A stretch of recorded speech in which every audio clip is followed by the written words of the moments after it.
नवाज शरीफ बिस्मिल्लाह। साहब और उनकी ना सिर्फ पाकिस्तान वापसी बल्कि हुकूमत में जो वापसी है वो भी एक डील की सूरत में, उसकी बातें जेर गर्दिश हैं इस वक्त बहुत ज्यादा। क्या पाकिस्तान में फिर वही कुछ होने जा रहा है जो माजी में भी होता आया है? अ, देखिए अहमद मंसूर साहब, मैं इस मामले में सिर्फ इतना कहूँगा कि ये सब स्पेकुलेशंस हैं, कयास आराइयाँ हैं, जिनमें से जिसको मैं बेसलेस स्पेकुलेशन कहूँगा। अगर कोई इस तरह की बात कर रहा है डील की, या कोई इस तरह की बात करता है, मैं आपसे रिक्वेस्ट करूँगा कि उन्हीं से सवाल करें कि कौन कर रहा है डील, क्या है उसके मुहर्रकात, क्या हैं उसकी, मतलब व्हाट इज द एविडेंस कि कोई डील कर रहा है। ऐसी कोई चीज़ नहीं है। और अगर कोई ऐसी बात करता है तो मैं आपसे सिर्फ ये रिक्वेस्ट करूंगा कि उसकी डिटेल भी उनसे ज़रूर मांगें, ज़रूर पूछें उनसे कि जी क्या आपके पास क्या है उसके बारे में। In my understanding, I am very clear on that, this is all absolutely baseless speculation. And इसको जितना कम इस पे बहस की जाए, जितना कम डिस्कस किया जाए, उतना हमारे मुल्क में फाद में बेहतर है। बिस्मिल्लाहिर्रहमानिर्रहीम, अस्सलाम वालेकुम। मैं हूं मोहम्मद उस्मान और आप देख रहे हैं प्रोग्राम हरफराज और ये मकबूल जान के साथ। नाज़रीन, आज की सबसे बड़ी खबर DGISPR जनाब मेजर जनरल बाबर इफ्तिखार की प्रेस कॉन्फ्रेंस थी। सियासी अमूर पर भी बातचीत की उन्होंने, सियासी सवालात के भी जवाब दिए, महंगाई के हवाले से जो सवालात के जवाब दिए, कश्मीर की सूरत हाल का जिक्र किया, अफगानिस्तान के हवाले से बातचीत हुई। आज खुलकर बातचीत हुई, साल की पहली प्रेस कॉन्फ्रेंस थी और जिस तरीके से वाज़े तरीके से सवाल के जवाबात उन्होंने दिए और जो अफवाहें गर्दिश कर रही थी, ख़ास तौर पर साबिक़ वज़ीर आज़म मियाँ नवाज शरीफ साहब के हवाले से डील की, उसका क्या जवाब दिया वो आपने सुना। डील की जो ऐसी बातें होती हैं, क्या इस तरीके से मंजर आम पर आती हैं? डील किस तरह की जाती है ये एक अलग मौजू है। माजी के अंदर बेनज़ीर भुट्टो और उससे पहले नवाज शरीफ साहब से जो डील हुई, क्या इस तरह की बातें ऐसे अंदाज में सामने आती हैं, कैसे सामने आती हैं और क्या वाक़यातन डील हो रही है? ये है आज का हमारा मौजू और इसी से जुड़ी हुई जो DGISPR की बातें हैं उसका भी हम अहाता करेंगे। लेकिन शुरू करते हैं इसी मौजू पर। और यह साहब, जिस तरीके से DGISPR ने पुरजोर तरदीद की है कि ऐसी कोई बात नहीं है, ये अफवाहें हैं, और उन्हीं से पूछा जाए जो ये बातें कर रहे हैं और उन मुहर्रकात का भी उनका पूछा जाए कि भी ऐसी बातें वो क्यों फैला रहे हैं, तो क्या ये तो हुकूमती कैंप में बड़ी खुशी की खबर होगी कि जनाब इसकी खुल के तरदीद आ गई है।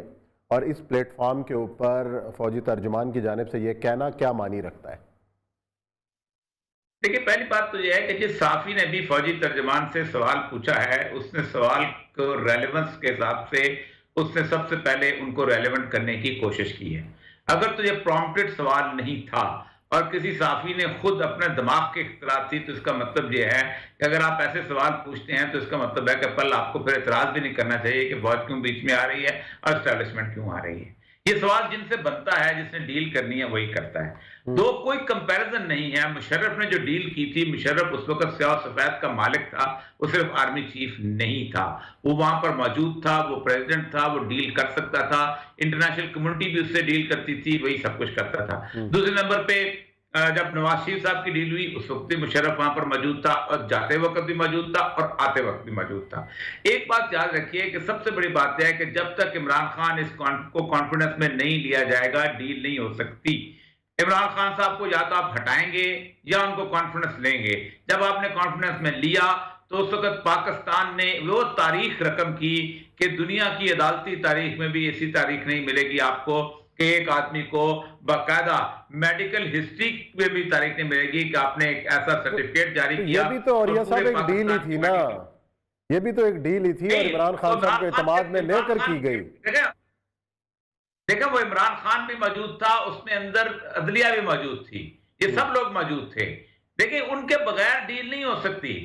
पाकिस्तान की एस्टैब्लिशमेंट कुछ भी चाहे, अगर अदलिया साथ नहीं है तो डील नहीं हो सकती। अदलिया साथ नहीं होती तो आप जो एयरफोर्स का जो टावर है, उस टावर को वार कॉलेज बना दिया जाता है अगले दिन।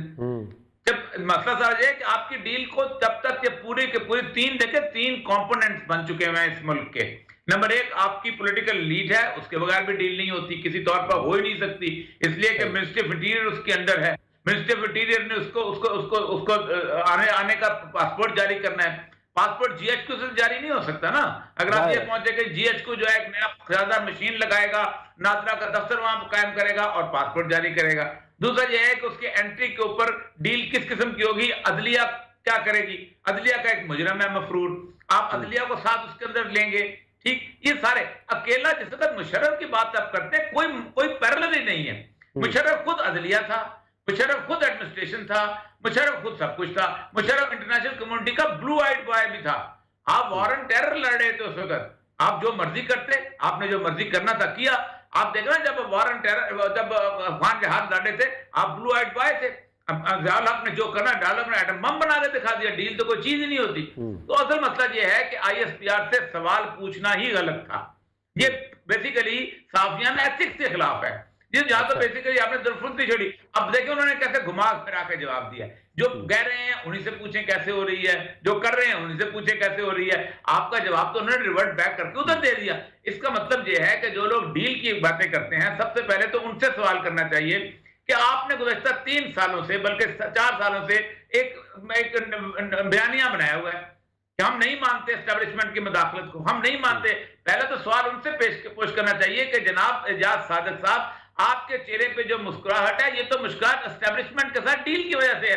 तो उस मुस्कुराहट में आप पिछला 3 साल का किरदार कहां चला गया? वो मरियम नवाज की तकरीरें कहां चलेगी? वो नवाज शरीफ साहब की खास तकरीरें जिनका ब्लैकआउट होता था, वो कहां चलेगी? तो पहला सवाल तो उनसे ये बनता है। और अगर वो कहें कि हमने डील कर ली है, तो फिर इसका मतलब है उनसे बताना चाहिए कि कौम 22 करोड़ अवाम जो है ये बेवकूफ हैं, ये 22 करोड़ अवाम जाहिल हैं, ये 22 करोड़ अवाम वो हैं कि जिनको जब चाहे जब जिस तरह का बयानिया दे दिया जाए। क्या आप 22 करोड़ अवाम के आका मौला बन चुके हुए हैं? असल मसला ये है कि पाकिस्तान के अंदर सहाफत और डिस्कशन जो है उसके अंदर कोई ऐसा तस्वर, एथिक्स खत्म हो चुके हुए हैं। मैंने नवाज शरीफ डील करे, आप नवाज शरीफ के साथी हैं, बिस्मिल्लाह वाह क्या बात है, फतह हो गई। इमरान खान डील करे, इमरान खान के साथी हैं, वाह क्या बात है, कमाल हो गया। जरदारी डील करके आए, वो तो पीएचडी है जी पॉलिटिक्स का। ये चीजें हैं। आपको ये डिस्कस करना चाहिए कि अगर डील हो रही है तो कौन करा रहा है, कैसे करा रहा है, और जो लोग डील कर रहे हैं उनके जाती एथिक्स, उनके जाती ख्यालात, उनकी जाती तस्वुरात, वो जिस तरह की गुफ्तगू करते आए हैं, जिस तरह वो लहू गरमाते होते थे जलसों के अंदर, जिस तरह वो लोग उनके साथ साथ चला करते थे, वो कहां चला गया भाई? और अगर वो चला गया है तो फिर अल्लाह का वास्ता है कौम को मजीद ये बता दो कि इस मुल्क में एक ही हुक्मरान है, हम उसी के, जो शेख रशीद कहता है, उसी के गमले में हो गए थे, हम उससे बगावत नहीं कर सकते। हम उस हुक्मरान को सलूट करते हैं, उल्टा सीधा सब सलूट करते हैं। असल मसला ये है। लेकिन मुझे हैरत तो साफी भी हुई है, कोई ज़ाहिर बात है 20 साल मेरा तकरीबन पूरे 20 साल हो गए हैं इस सहाफत के खारदार के अंदर। मैं ये समझता हूं कि आप डॉक्टर से पूछते हैं कि मरीज का क्या इलाज है, और आप इर्द गिर्द के लोगों से नहीं पूछते, अस्पताल के एडमिनिस्ट्रेशन से नहीं पूछते। अगर देखें अस्पताल के एडमिनिस्ट्रेशन डॉक्टर को मजबूर करके ऑपरेशन करा रही होती है, ये अलग बात है, लेकिन उसके बावजूद भी आप डॉक्टर से पूछा करते हैं। ये सहाफियाना एथिक्स से भी खिलाफ था कि उसको आप सवाल करते कि जनाब डील हो रही है, आप ये बताएं। और उन्होंने भी तो आपदार बात आप खुद देखें बड़ी आराम से कि हम, अगर वो कहते हम तो कोई डील नहीं कर सकते, वो बड़ी आराम से कहते थे हम तो कर ही नहीं, हम कर रहे हैं। उन्होंने ये नहीं लिया।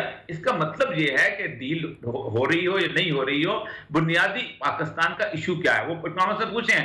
देखिए पाकिस्तान के मसाइल, आज तीसरा प्रोग्राम है उस्मान साहब, मैं कह रहा हूं पाकिस्तान के मसाइल की कुंजी ना नवाज शरीफ के पास है, ना इमरान खान के पास है, ना जरदारी के पास है। पाकिस्तान की मसाइल की कुंजी ना इलेक्शनों के पास है।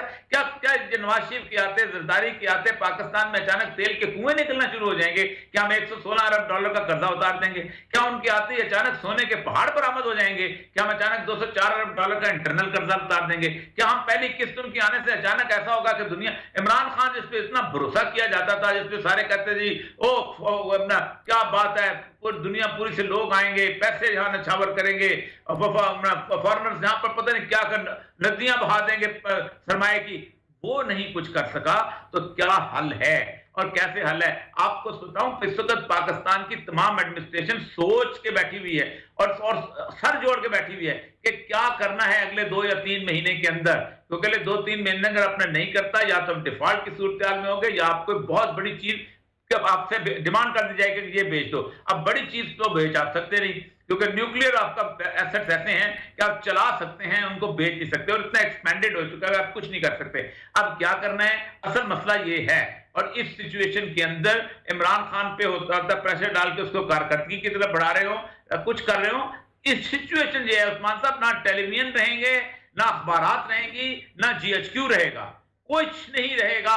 अगर एक दफा इंटरनेशनल कम्युनिटी ने कहा कि पाकिस्तान इतना बड़ा डिफॉल्ट कर रहा है, कोई दुनिया का मुल्क मुझे बताएं कि 116 अरब डॉलर 119 अरब डॉलर के करीब होता जा रहा है, क्योंकि डेली बढ़ता जा रहा है ना आपका नेट जो है, तो इतना बड़ा डिफॉल्ट कौन सा मुल्क। और फिर पाकिस्तान के जो बैंक हैं, क्या आप उनको सबको नेशनलाइज कर लेंगे? सारों के रिश्तेदार हैं, कोई फलां का रिश्तेदार है, कोई फलां का रिश्तेदार, अगर नेशनलाइज कर भी लें तब भी क्या होगा? आप देखें, मैं कल भी बता रहा था कि स्टेट बैंक तुर्की का उन्होंने खास तौर पे अपने आप को उसको कंट्रोल में रखा, उन्होंने 25% कहा है कि तुम डॉलर खरीदो। अब आप कहते हैं कि डॉलर खरीदना तो उसका था, सागदार साहब का, वो हम कैसे करें? आप खरीद भी नहीं सकते क्योंकि उससे तो इकॉनमी तबाह हुई थी। ये है असल इशू, डील का इशू या नो डील का इशू।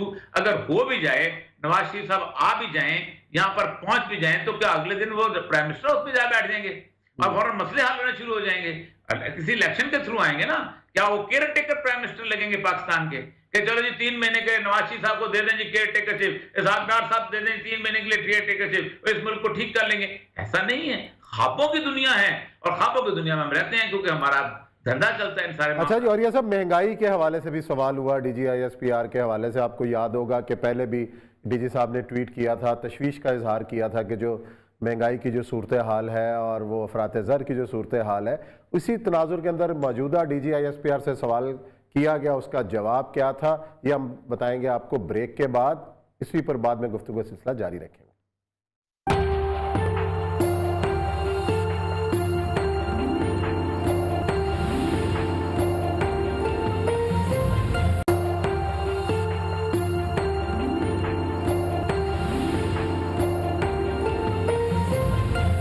पाक फौज का डायरेक्ट तल्लुक अवाम से भी है सर। क्या पाक फौज की नज़र है जो महंगाई है मुल्क में? बातचीत तो इकॉनमी पे क्या करनी है फौज ने, फौज तो अपना ऑब्वियसली हम अपना डिफेंस बजट के मुताबिक उस रिमेनिंग विद इन दैट करते हैं, बट अवाम, पाक फौज भी अवाम से ही है और पाक फौज का एक सिपाही, एक अफसर भी उसी दुकान से जाके चीज़ खरीदता है जहाँ से बाकी अवाम खरीदती है, तो बिल्कुल एहसास है इस चीज़ का। जी नाज़रीन, गुफ्तगू सुनी कि सवाल क्या था और DG साहब ने उसका जवाब क्या दिया। महंगाई यकीनन तशवीश का बायस है और ब्रेक पे जाने से पहले भी इसका तस्करा कर रहे थे किस तरीके से जो अवाम मुश्किलात का शिकार है और फ़ौज पाकिस्तान भी अवाम का हिस्सा है और एक आम सिपाही पर भी इस महंगाई का उतना ही असर पड़ता है। और DG साहब ने जो कहा कि जहाँ जहाँ हमारी मावनत की ज़रूरत है हुकूमत को, हम अपनी मावनत की पेशकश भी करते हैं और मशवरा भी देते हैं। जी, और ये साहब, महंगाई आपने कहा सबसे बड़ा चैलेंज है, लेकिन इस माशी सूरत हाल से निमटने के लिए जो इक़दामात चाहिए हैं, एक इत्तेफाक राय चाहिए होता है, तमाम जमातों को, तमाम स्टेक होल्डर्स को एक साथ बिठाना एक सबसे बड़ा काम है। उस तरफ को सीरियसनेस, को संजीदगी नजर नहीं आ रही, इसकी रूट कॉज क्या है? देखिए, पहली बात तो यह है कि महंगाई खालिदतन इमरान खान साहब की मुकम्मल नाअहली का सबूत है। महंगाई का कोई ताल्लुक नहीं एक्सटर्नल किसी किस्म की कर्जे के साथ, महंगाई का कोई ताल्लुक नहीं किसी और तरह की, थोड़ा बहुत हो सकता है, इफेक्ट होता है, लेकिन जिस सतह की महंगाई पाकिस्तान में हो गई है, ये मुकम्मल तौर पे इंतजामी नाअहली है। आप मुझे बताएं, क्या आप आलू बाहर से मंगाते हैं? क्या आप टमाटर बाहर से मंगाते हैं? क्या आप शलजम बाहर से मंगाते हैं? क्या आप बकरियां जो है उनका गोश्त बाहर से मंगाते हैं? क्या आप पोल्ट्री बाहर से मंगाते हैं? ये सारी चीजें यहीं बनती हैं, यहीं होती हैं। आप सिर्फ एक कॉस्ट एनालिसिस कर लें पोल्ट्री फार्म पे जाके कि एक आदमी को पर किलो गोश्त कितना मिलता है, और वो जो एडमिनिस्ट्रेशन का बंदा है वो जाके उसके हिसाब से प्राइस ले और प्राइस जाके डिटरमिन करके उसके बाद तय करे कि यहाँ से ज्यादा नहीं बिकना चाहिए। फॉर्म पे जाए, जो होता है, रिपोर्ट्स लेके आज जो है सब्जी मंडी में ला के जिम्मेदार ने कितने रुपए का आलू बेचा है, कितने रुपए का सेब बेचा है, कितने रुपए की चीज, और उसके हिसाब से आप दुकानदार को रिटेल प्राइस डेली, दुनिया पूरी में जहां प्राइस कंट्रोल कमेटी होती है वो डेली फ्लक्चुएट करती है प्राइसेस। देखिए मेरी बात सुनो उस्मान साहब, डॉलर डेली फ्लक्चुएट करता है ना, आप रोज बदलते हैं उनके प्राइसेस, यूरो के रोज बदलते हैं, आप दिरहम के रोज बदलते हैं, प्राइसेस भी ऐसे ही। आज डेली मार्केट हुई, उसके बाद आपने डिटरमिन कर दिया, और ये इतना बड़ी जो फौज है, जफर फौज डिस्ट्रिक्ट एडमिनिस्ट्रेशन की रखी हुई है, कई 100 पटवारी होते हैं, उसके बाद कानूनगो होते हैं, तहसीलदार होते हैं, उसके साथ पुलिस की फोर्स होती है, SHOs होते हैं, ये क्या क्या चीजें इन्होंने रखी हुई हैं, ये क्या कर रहे हैं? कुछ भी नहीं कर रहे। खालिद फालिद आप एक सुबह सवेरे सवेरे एक ब्यूरोक्रेट जो है शानदार किस्म के एयर कंडीशन दफ्तर में आके बैठता है और बैठ के आपको देखता है, चार्ट फिट किए, उसके बाद जनाब सीएम साहब की मीटिंग में जा रहा हूं जी, फलानी जगह जा रहा हूं, जाके वापस आ जाता है। उसकी बला को लोग कितने का खरीदते हैं, कितने का नहीं खरीदते, गोश्त कितना का मिलता है, कितने का नहीं मिलता है। हमारे जमाने में कभी एयर कंडीशन दफ्तर होते ही नहीं थे। आप सोच सकते हैं कभी कभी इस तरह की बड़ी बड़ी गाड़ियां, ये सारी चीजें इन्होंने अपने इर्द गिर्द महल खड़े कर लिए हुए और ये प्राइस कंट्रोल कमेटी के तौर पर काम ही नहीं कर रहे। अच्छा, फिर इमरान खान साहब को होता यह है कि इमरजेंसी इख्तियारात दिए जाते हैं। ये होम डिपार्टमेंट जो है ये बकायदा समरी ट्रायल के इख्तियारात देते हैं, जैसे इलेक्शन में दिया जाता है। इसको कहते हैं summary trial first class magistrate. वो वहां जाता है, वो देखता है, उसी तरह जुर्माना करता है और वापस आ जाता है। जो उससे किसी को सजा देता है वापस आ जाता है। हमारे यहाँ होता क्या है कि समरी ट्रायल के बजाय मैजिस्ट्रेट इख्तियार देने के बजाय हम उसको गिरफ्तार करके ले जाते हैं, अगले दिन जाके वो सिविल कोर्ट से जाके बेल ले लेता है। 4 लोग जाके बेल फॉर रेस्ट ले देते हैं। इमरान खान साहब मुकम्मल तौर पे नाकाम हो गए हैं, ना वो किसी की सुनते हैं, ना कोई उनको सुना सकता है। वो अपने आप को अकले कुल समझते हैं। उनको 4 लोग जाके बैठते हैं, कहते हैं जी बैरूनी मसला है, उसकी वजह से हो गई है, दुनिया भर में महंगाई। ओ भाई, दुनिया भर में महंगाई तो तुम्हारी महंगाई के साथ क्या ताल्लुक है? पर पहली बात है कि क्या खाद, अब तो खाद तक हम बाहर से नहीं मंगवाते, पेस्टिसाइड्स तक अब उस तरह की चीजें बाहर से नहीं मंगवाते। देखिए, जहां तक पेट्रोल के महंगे होने का ताल्लुक है या टैक्सेस का ताल्लुक है, वो बाकी रिटेल के अंदर आपको पता चलता है, सबको पता चलता है। लेकिन जब सेब ही 56 रुपए का आ जाएगा पाव, तो उसके ऊपर 17% लगेगा ना। लेकिन सेब तो अगर होगा वहां पर खेत अपने बाग के अंदर, वो अगर 15 रुपए का होगा और यहाँ 56 रुपए का हो जाएगा, तो बीच के 30-35 रुपए कौन खा रहा है? इसके सारे के सारे लोग इन्वॉल्व हैं इसमें। इमरान खान साहब की अपनी एमएनएज एमपीज इन्वॉल्व है और अपोजिशन भी इन्वॉल्व है। मैं आपको एक बात बताऊं, 80% जो शुगर की मिलें हैं ये अपोजिशन की हैं। अब अगर शुगर क्राइसिस आया था, ये अपोजिशन इकट्ठी होती, अपने मिलों वालों को कहती कल हम 80 रुपए की बजाय 40 रुपए पे बेचेंगे, गवर्नमेंट की मिलें पीछे खड़ जाती। लेकिन कौन बेचे? लेकिन सारे माफियाज की हुक्मरानी नजर आ रही है कि हर चीज, खाद का मसला आता है तो खाद का बहरान पैदा हो जाता है, चीनी की डिमांड आती है उसकी बहरान पैदा हो जाता है। सीरियसनेस की बात है। लेकिन एक और अहम बात इस प्रेस कॉन्फ्रेंस की थी, वो थी कलअदम तहरीक तालिबान के साथ बातचीत, और उसका स्टेटस उन्होंने बताया कि जी अब सीज फायर खत्म हो चुका है और उनके खिलाफ भरपूर अंदाज में कार्रवाई जारी है। गुफ्तगू उन्होंने क्या की वो पहले सुन लेते हैं, उसके बाद बात आगे बढ़ाते हैं। Question to you is regarding the Pakistani Taliban status. They already announced that there is no peace talks with Pakistan government and the military anymore. So what is the status now? Is it ongoing? The ceasefire is on or it's ended? You know that the ceasefire, it finished on the 9th of December. And as far as our talks with the TTP were concerned, they are on a hold and the operations are continuing. It was a confidence building measure taken to actually go into talks with these violent non-state actors on the request of the current Afghan government, who wanted, because after 15th of August, this was a requirement given by the government of Pakistan to the new interim Afghan government that TTP should not be using Afghan soil against Pakistan. So it was in that context that they gave this option, that they would bring them to the table and make them accept what Pakistan wants. जी, गुफ्तगू सुनी DG साहब की, जिस तरीके से उन्होंने TTP के हवाले से कहा। और ये सब ये तो खुला पैगाम है। पहले जो इतलात आ रही थी कि जी सीज फायर हो गया और कुछ ग्रुपों के साथ बातचीत भी जारी है, अचानक हुआ क्या है? ये जो बातचीत क्यों नतीजा खेज साबित नहीं हो सकी? आखिर के अफगान तालिबान ने इसमें सहूलतकारी का पूरी अपनी मावनत की भी पेशकश की थी और उन्हीं के तावन से ये हो रहे थे। एक तरफ हम देखते हैं कि ये वाला मामला खराब होता हुआ नजर आया, दूसरी तरफ जो बाढ़ वाला मामला है उसके हवाले से भी कोई कशीदगी पैदा हुई है। ये मामला है क्या, चल क्या रहा है, क्यों नहीं कामयाब हुई ये बातचीत? देखिए, पहली बात तो जहां तक टीटीपी का तल्लक है, अफगानिस्तान के लोग कहते थे कि देखिए मसला सारा ये है कि हमारी एडमिनिस्ट्रेशन अभी लूज है। तो ये लोग, हर बात है वहां साइडों पे आपने देखा नहीं बात कि जिस किस्म का बॉर्डर है, मैंने कम से कम 350 किलोमीटर एक और तकरीबन 60-70 किलोमीटर एक इलाके के ऊपर मैंने डिप्टी कमिश्नर रहा हूं। ये बॉर्डर ह्यूमनली पॉसिबल है नहीं है कि इसके ऊपर कोई बाढ़ लगाई जा सके।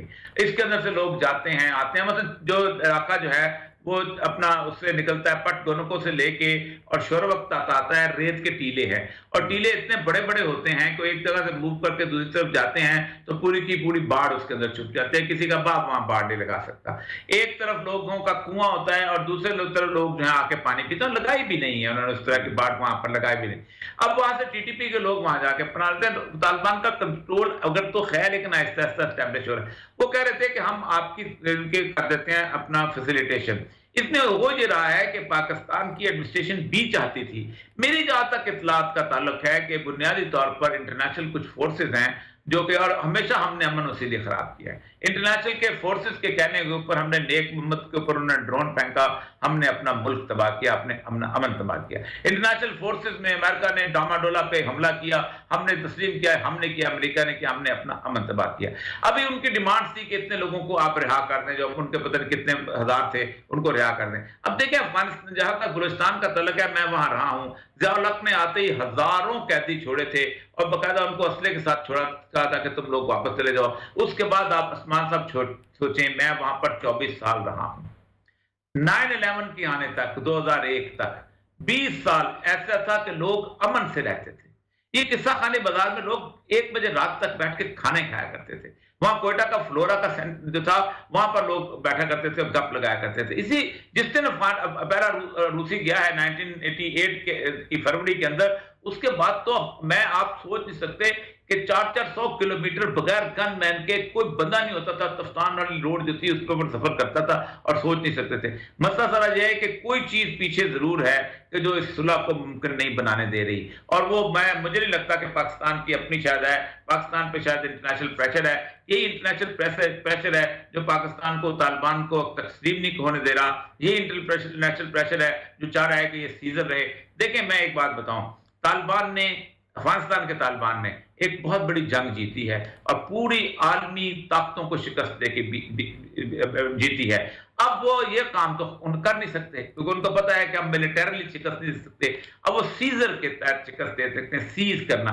ये रसूल अकरम सल्लल्लाहु अलैहि वसल्लम को के ज़माने में भी टैक्टिस सप्लाई गए थे, आपको शेब अबी तालिब में रखा गया था, लेकिन अल्लाह तबारक व तआला वहां भी नुसरत दी थी, अपनी नुसरत दी थी। चाहिए इस वक्त ये कि मैक्सिमम कोशिश करें कि किसी न किसी तरह पर उन लोगों को अपनी मेन स्ट्रीम में लाने की कोशिश करें। देखिए जिस वक्त मैं उससे बात कर रहा था टीएलपी के साथ, तो यही बातें करते थे, हम ये कर देंगे, हम वो कर देंगे, हम फलां कर देंगे। जिस वक्त नेगोशिएशन करके बगैर खून बहा कराए सब कुछ किए, 21 तारीख को मैंने रात को बता दिया था कि ये 2 मुतालबात हैं, लेकिन फिर आपने 20-25 लोग मरवा के फिर उसके बाद उन्हीं मुतालबात को तस्लीम किया। तो ये आपने क्या किया, आपने क्या कमाया, आपने क्या निकाला? अब मसला सारा ये है कि टीटीपी ने के जराइम अपनी जगह के सब जगह है।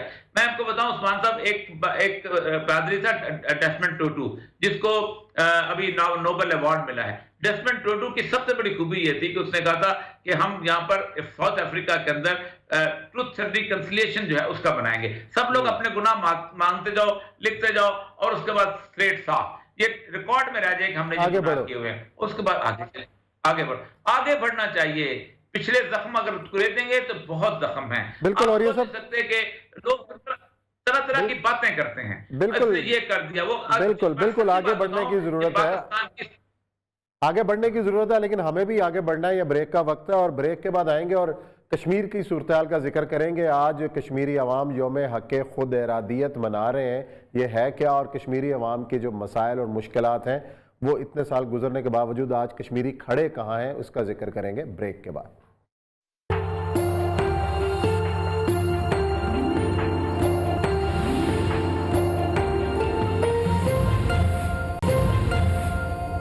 जी नाज़रीन, ब्रेक के बाद आपको खुशामदीद कहते हैं। 5 जनवरी 1949 अक़वाम मुत्तहिदा ने कश्मीरी अवाम को इस्तिस्वाब राय का हक देने के लिए करारदाद मंजूर की, लेकिन आज तक कश्मीरी अपने इस बुनियादी हक से महरूम है।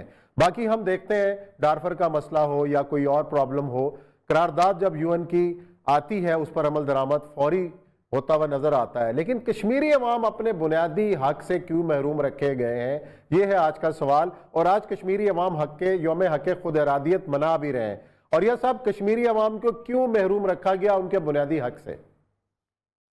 देखिए, बुनियादी तौर पर तो 1948 की 49 की करारदाद है, 5 जनवरी की अक़वाम मुत्तहिदा की, और ये एक यूनानिमस करारदाद है, जो कि बड़ी कम होती हैं यूनानिमस करारदादें।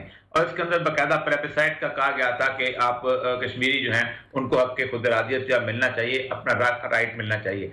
और उसके बाद हुआ ये कि पाकिस्तान और इंडिया जो है वो दोनों ने अपनी फौजों को ज्यादा मजबूत करना शुरू किया और बॉर्डर जो है उसको बहुत स्टेबलाइज करना शुरू किया, और इंडिया की कोशिश थी कि इसको मुकम्मल तौर पे एक इंटरनेशनल बाउंड्री के तौर पे एक्सेप्ट कर लिया जाए। उसके बाद जो हमारी 65 की जो वॉर हुई है, उसके बाद सूरत और ज्यादा इंडिया के लिए बड़ी, जिसे कहते हैं जिल्लत आमेज थी, और उन्होंने उसको भी ये जो हिसाफता हो गया था, इसको पाकिस्तान का हिस्सा ही रहने दिया। 71 की वॉर के बाद भी बाकी सारी जगह जो है वो लाइन बनी, लेकिन वहां पर कुछ वर्किंग बाउंड्री हुई और कुछ कंट्रोल लाइन क्लियर किया गया। कारगिल के अंदर भी यही सूरत बनी।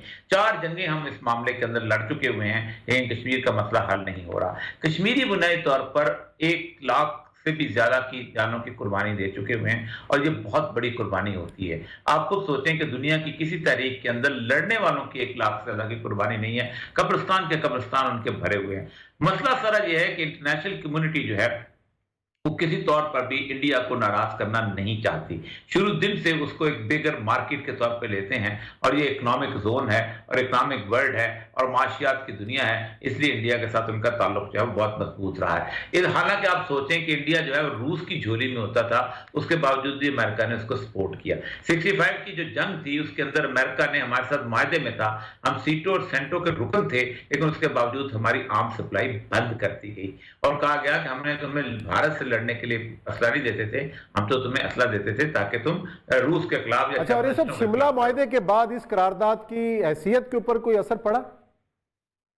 इंटरनेशनल करारदाद कभी भी बायलैटरल करारदाद के जरिए असर नहीं होती। बायलैटरल करारदाद जो होती है, ये बेसिकली 2 मुल्क आपस में तय करते हैं। 2 मुल्क आपस में तय करते हैं कि हमने 2 लाख बंदों को कत्ल करना है, तो क्या ये तारा करारदाद इफेक्टिव हो जाएगी? 2 लाख कहते हैं कि हमने जमहूरियत नहीं करनी, लोगों को राय नहीं देनी। लोग 2 लाख 2 मुल्क बैठ के कहते हैं कि हमने फला इलाका जो है उसको कब्जा करके वहां से इंसानों को निकाल देना है, तो क्या इस तरह इफेक्ट नहीं? एक इंटरनेशनल करारदाद जो है ये चार्टर ऑफ फंडामेंटल राइट्स के तहत अक़वाम मुत्तहिदा देती है, तो इंटरनेशनल चार्टर जो है ऑलवेज उससे ज्यादा सुप्रीम होता है। असल में इन दोनों में इलाकाई तनाजात की बात नहीं थी, बेसिकली इसके अंदर एक तीसरा फरीक है जो अक़वाम मुत्तहिदा का, और वो है कश्मीरी। ये करारदाद 2 मुल्कों के दरमियान नहीं हुई, ये बुनियादी तौर पर कश्मीरियों के ऊपर हुई है। ये नहीं कहा गया कि पाकिस्तान ये करे या इंडिया ये करे, ये टोटली कश्मीर के बारे में करारदाद है कि कश्मीरियों को हक के खुद इरादियत के लिए प्लेबिसाइट यानी राय चमारी का हक होना चाहिए। इसमें पाकिस्तान तो है ही नहीं, इसमें इंडिया तो है ही नहीं, ये तो कश्मीरियों का मामला है। और कश्मीरियों का मामला जो है जब आलमी कम्युनिटी तय कर रही हो, तो पाकिस्तान इंडिया कहां से आगे उनको तय करने वाले? हमने इसी फोरम से कई करारदादें और भी मंजूर होती हुई देखी हैं, उस पर अमल दरामद होता हुआ देखा है।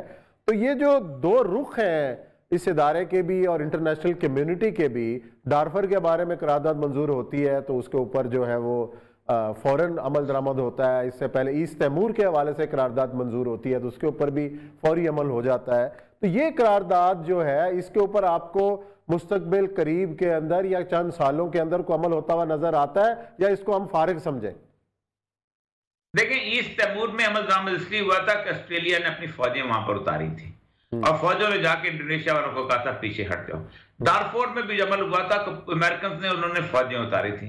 यूगोस्लाविया में जब अमल दरामद हुआ था तो यूगोस्लाविया में अमेरिका ने बकायदा सर्बिया पे बमबारी की थी, बकायदा यूगोस्लाविया का हेडक्वार्टर तबाह बर्बाद किया था, तब जाकर सर्बिया पे अमल। मसला सारा यह है कि अमन के लिए अक़वाम मुत्तहिदा का डिबेटिंग क्लब नहीं, एक फोर्स चाहिए। काश मुस्लिम उम्मा जो है आज इकट्ठी होके उसकी एक यूनिफाइंग फोर्स बन चुकी होती, जैसे कि नेटो की फोर्स है, मुसलमानों का एक नेटो बन गया होता, मुसलमानों का एक यूरोपियन यूनियन की तरह मुस्लिम यूनियन बन चुकी होती, तो आज कम से कम कश्मीर के बारे में ये मामला ना होता। फोर्स तो है, लेकिन वो यमन के ऊपर बमबारी के लिए है, वो मौजूद है मौजूद है। अपनों के बदकिस्मती है जो अपनों के खिलाफ इस्तेमाल हो रही है। तो अल्लाह ताला से तो यही दुआ है कि ये इकट्ठे होकर कोई ऐसी फोर्स बने जो मजलूम मुसलमानों के काम आ सके। और ये साहब बहुत शुक्रिया। इसी नोट के साथ हम प्रोग्राम ख़त्म करते हैं, कल इंशाल्लाह फिर मुलाकात करेंगे। अपना बहुत ख्याल रखिएगा। अल्लाह हाफ़िज़।